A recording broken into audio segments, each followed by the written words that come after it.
nagtatanim ng galit, mga kababayan, si Amy Marcos sa ating mga mamamayang Pilipino. Imulat na po yung mga tao. Ginamit yung INC.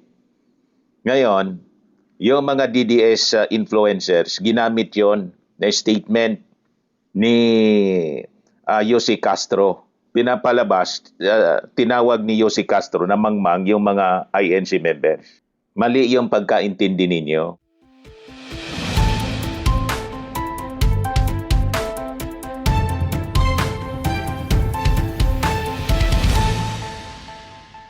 Hello po mga kababayan, si Dante Maravillas.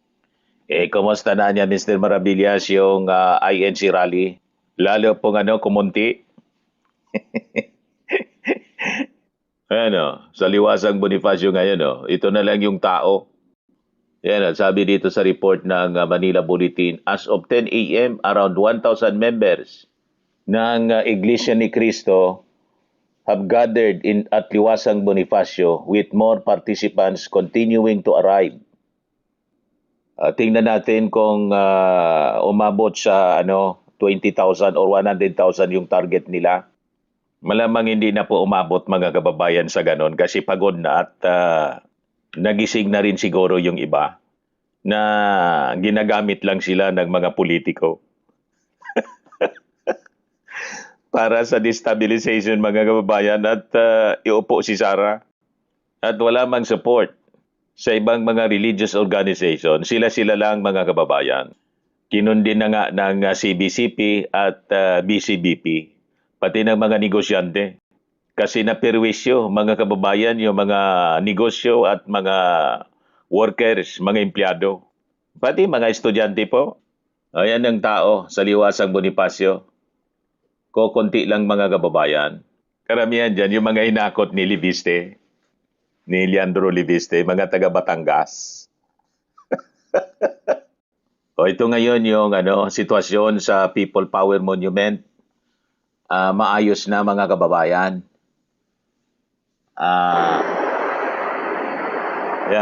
Wala na ang tao.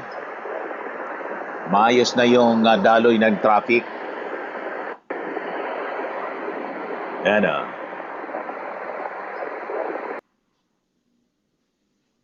Nainis na kasi yung local government ng Quezon City kasi binaboy na mga rallyista yung People Power Monument, ginawang dumping site. Di ba? Tambak-tambak na basura mga kababayan yung iniwan, which is a violation ng permit. Wala na nga silang permit at nag-apply sila, nandun na sila sa rally site. Then binigyan ng permit. Sana gusto nila ng extension hanggang ngayon. Sabi nga 3 days mga kababayan. Pero yung mga organizer, yung intention na mga kababayan ay itutuloy-tuloy nila. Sabi nga ng ibang mga speakers hanggang hindi bumaba yung ating Pangulo.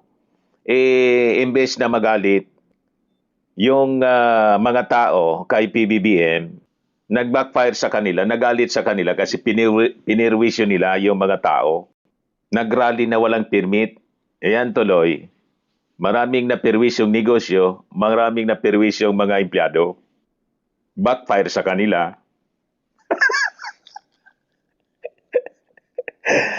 Di ba? Kaya yung gabi, kumunti na lang yung participants mga kababayan. Ito nga mga kababayan, binanatan ng Tindig Pilipinas yung INC, kwenisyon yung pagprotekta kay Marcoleta. So hindi nila nahikayat yung mga malalaking grupo tulad po ng Tindig Pilipinas.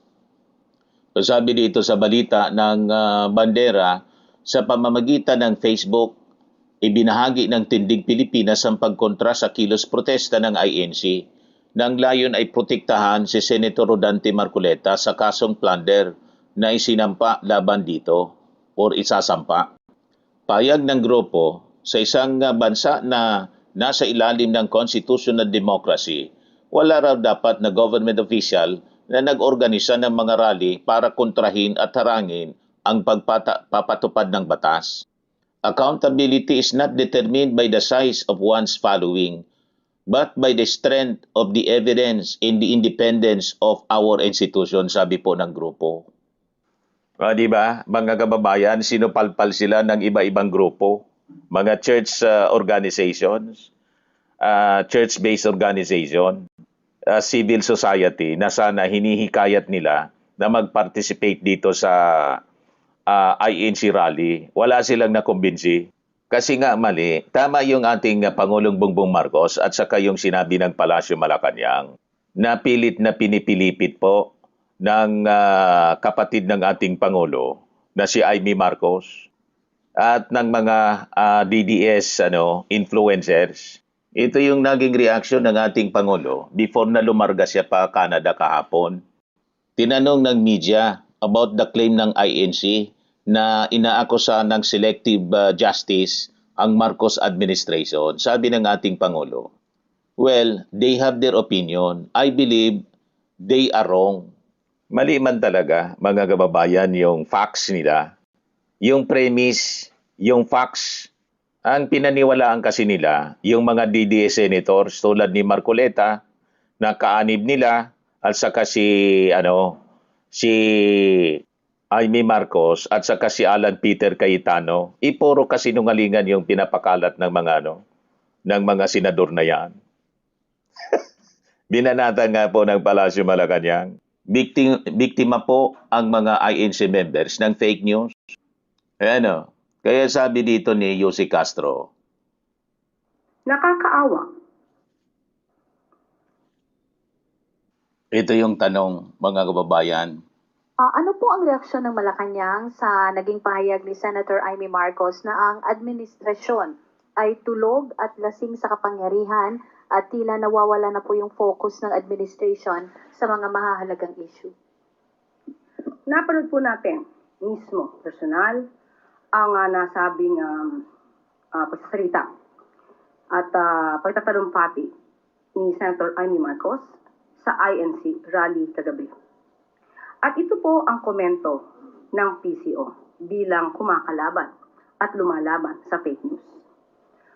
Namutawi kay Senator Amy Marcos ang mga salitang magpapaigting ng galit sa gobyerno. Ang paninira sa Pangulo at sa gobyernong ito. Nakakaawa ang mga obstructionist na tulad ng isang senadora. Nagre-rely, gumagamit ng fake news para makapanira lamang at para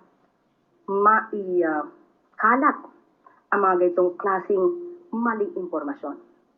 Pero mas nakakaawa ang mga taong pumalakpak habang nakikinig kay Senator Amy Marcos. Dahil malamang hindi nila alam na ang mga sinasabi ni Senator Amy Marcos ay mga kwentong walang basihan.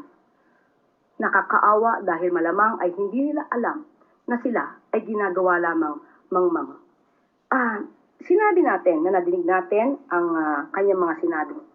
Ang unang-una niyang binanggit ay wala daw pakialam ang gobyernong ito. At may binanggit pa siya tungkol sa paggamit ng illegal na droga ang gobyernong ito.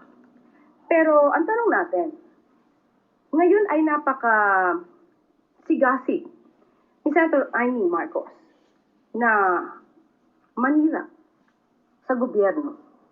Samantalang 2019 siya ay senadora na. 2016 siya naman yata ay gobernador. At kilala naman niya ang dating Pangulong Duterte. Nalaman din naman niya na nang umamin ang dating Pangulong Duterte sa paggamit ng illegal na droga. Pinaghandaan po natin talaga ito para maipakita natin kung sino ba talaga ang gumagamit ng illegal na droga sa panahon na siya ay Pangulo na. Pero sa mga pag-amin na ito ni dating Pangulong Duterte, tumahimik siya at wala siyang anumang pintas. Maliban pa dyan, bakit natin sinasabi na walang basihan ang kanyang mga sinasabi? Dahil pinag-iigting niya ang galit sa mga farmers at mga mangingisda na mga kababayan natin at sinasabing walang tulong na pinapaabot ang gobyerno. Hindi natin alam kung Senator Aimee ay bulag, nagbubulag-bulagan, o talagang pinipikit lamang niya ang mata niya sa katotohanan para magamit niya sa paninira sa gobyerno ito. Marami na po ang naipaabot na tulong ang ating gobyerno, lalong-lalo na sa ating mga magsasaka at sa mga mangingisda. Ilan lamang ito sa ibibigay ko sa inyo na mga ebidensya. June 30, 2026, 186 Pangasinan fisherfolk received livelihood grants. Bago lamang po ito. So nakakataka kung bakit hindi po yata updated si Senator Amy Marcos sa mga pangyayari, sa mga programa ng gobyerno. At April 12, 2026, PBBM strengthens support for farmers and fisherfolk. So ano po ang kanyang basihan sa pagsasabing hindi tumutulong ang gobyerno sa mga magsasaka at sa mga mangingisda natin? At ito pa po, June 12, 2026, PBBM Food Assistance Program reaches 703 Camiguin farmers, fisherfolk. So hindi po ba mas nakakaawa ang mga taong nakikinig sa kanya? Dahil kung hindi magkakaroon ng pagsusuri ang mga nakikinig, ay talagang mananatili silang mangmang sa katotohanan. At meron pa po siyang nasabi patungkol sa nagkukunwaring hindi nakikita ang sambuntong na ebidensya ang dose-dose ng testigo. Itong baha at flood control na lulunod sa ating lahat. 2019, naging senadora si Senator Amy Marcos. 2020, uulitin natin. Umamin si dating Pangulong Duterte na marami siyang ghost projects. 2018, nagsabi si Congressman Andaya na maraming flood control projects na hindi maayos. Nasaan siya? Nagpa-imbestiga ba siya? So, ang nakalamang, bakit nung panahon kaya ni dating Pangulong Duterte, siya ay nanahimik? At ngayon lamang siya nag-iingay habang ang kanyang kapatid, si Pangulong Marcos Jr., ay masigasig na mapanagot ang dapat na mapanagot. Ang follow-up, may batayan ba o naniniwala po ba kayo na ito ay may bahid ng politika? Obviously, halatang halata. Alam naman natin kung sino ang kanyang ipinagtatanggol at sino ba ang nais niyang hindi na sana mailagay sa isang paglilitis.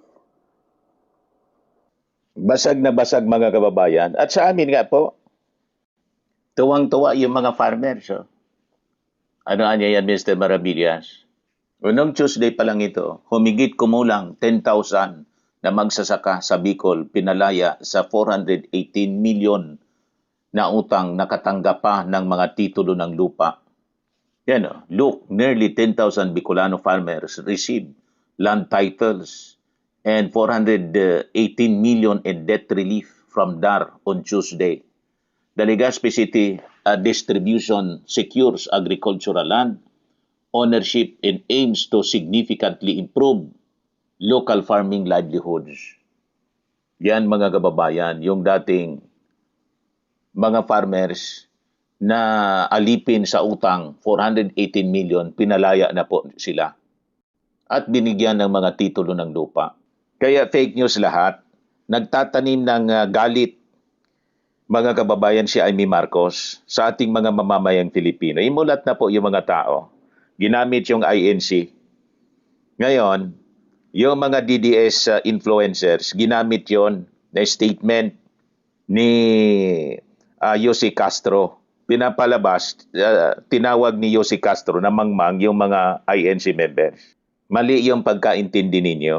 Ang sabi niya, ang binabanatan ni Yossi Castro, yung kapatid ng ating Pangulo, kasi ang sabi niya napakalinaw, ginagawang mangmang kayo. Hindi sinabi ni Jose Castro na mga mangmang kayo, kundi ginagawang mangmang ni Amy Marcos. Kasi nga, binibiktima kayo ni Amy Marcos ng fake news para magalit kayo sa ating Pangulong Bongbong.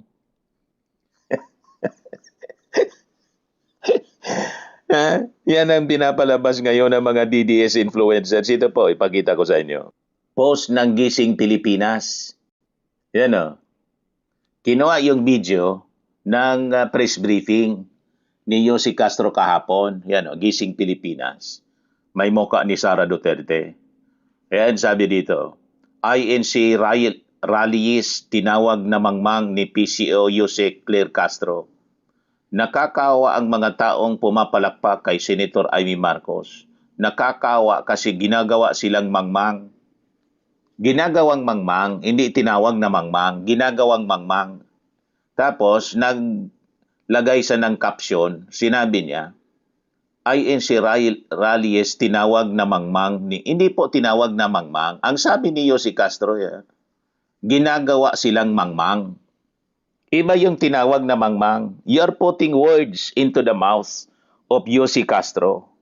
Yan ang mali sa inyo. Mahilig kayong magbaluktot ng kwento. Napakalinaw. Ang target ng kritisismo ni Jose Castro, si Amy Marcos. Ang sabi ni Jose Castro, kayong mga INC member, ginagawang mangmang sa paanong paraan sa pamamagitan ng pagbigay ng mga maling information, fake news, para bilugin yung ulo ninyo at magalit sa ating Pangulo. Kung saan yung mga kwento ni Amy Marcos hindi man totoo, na pinapabayaan ng ating Pangulo yung mga magsasaka, kaya nagbigay siya ng mga ebidensya. Ito niya yung mga pinuntahan ng ating Pangulo, ito yung mga tinulungan, ito yung mga programa, purposely sa mga magsasaka. At dinagdagan ko pa yung doon sa amin, dito sa amin.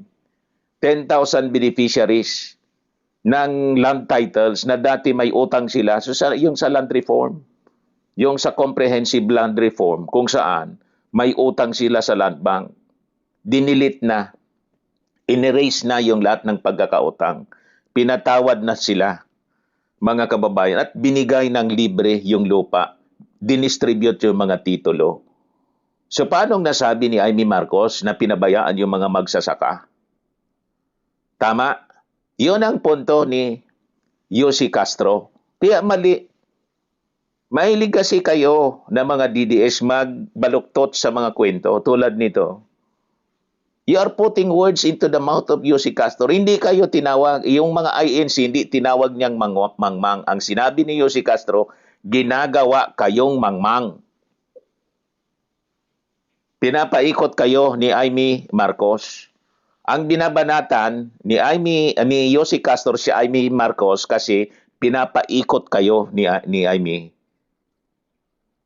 Nilalason yung utak ninyo sa pamamagitan ng paggamit ng fake news. So, sabi ni Jose Castro, ginagawa kayong mangmang. Hindi niya sinabi, mga mangmang kayo. Hindi. Ang sinabi niya, ginagawa kayong mangmang ni Amy. Alam naman po ninyo itong mga DDS, mahina sa komprehensyon.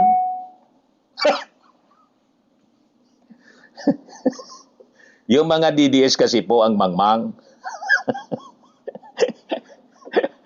Mahilig mahina sa komprehensyon. Huwag kayong papayag gawin kayong mangmang ng mga politiko. At maging ang inyong kapatid na si Marcoleta. Sabi ko sa inyo, kayo nagrarally. Binabala kayo dyan sa mga rally. Binabala kayo sa kanyon. Kayo yung nasasaktan sa mga tulakan, nauulanan, nagpapaumaga sa mga rally. Pero si Marcoleta, sinamahan kayo na matulog dyan sa People Power Monument o dyan sa Liwasang Bonifacio. Nagpaumaga ba dyan si Leandro Liviste na isang bilyonaryo na tumiba sa solar? Sinamahan kayo ni Amy Marcos na matulog na mag-umaga dyan sa kalsada? Di ba hindi? Sinamahan kayo ni Cayetano? Di ba hindi? Sinamahan kayo dyan ni Chavit Singson na pinakain kayo ng lugaw? Sana tulog si Chavit. Sana tulog si Mike Defensor. In all the leaders, pati yung mga leader ninyo sa INC, nagpaumaga ba dyan sa kalsada? Di ba hindi? Sino nagpaumaga? Kayo. So kayo nakaprintera. Ginagamit kayo. Pero yung mga leaders ninyo, yung mga politikong sinusupport ninyo, kasarap ng buhay. Gumising kayo. Ginagamit lang kayo sa kanilang politika. Kaya ang tanong natin, kaparte kayo ng 75 million na tinanggap na donation ni nabigyan kayo kahit 10,000 man lang o 2,000 tulad ng prinamis ni Marcoleta na magbibigay dapat ng para sa kuryente at si Cayetano 10,000. Nabigyan kayo, di ba hindi? Magkano yung allowance ninyo per day para sa rally? 1,000? Sa kanila po, milyon.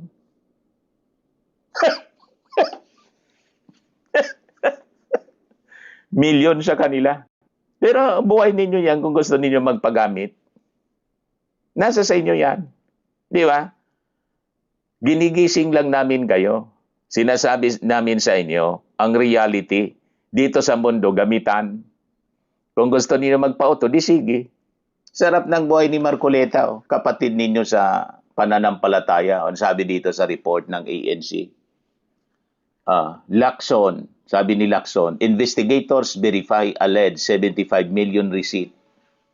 Review 500 million allocables linked to Senator Marcoleta. Ang daming dapat ipaliwanag ni Senator Marcoleta. Yan report from One News.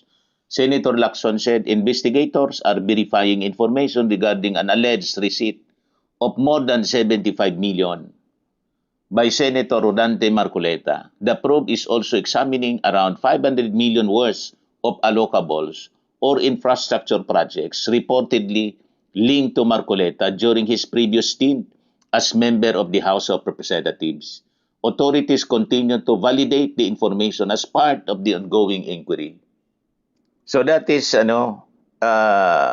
separate from yung tinanggap na donation na 75 million na subject ng kanyang kasong plunder na isasampa ng ombudsman. Ito naman, may relation ito sa flood control, yung mga allocables. You see? So yan ang mga kinasangkutan ni Marcoleta na dapat na sagutin niya in the proper forum. Yun ang dapat.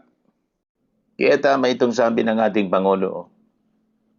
Marcos tells INC's Marcoleta, rallyists, courts not protest, acquit.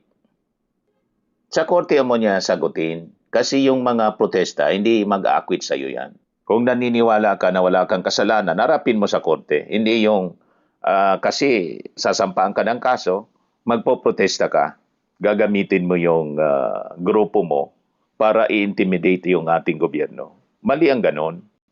Okay po. So yan lang mga kababayan yung ating short video ngayon. Ako po si Dante Maravillas. Bye-bye po. God bless.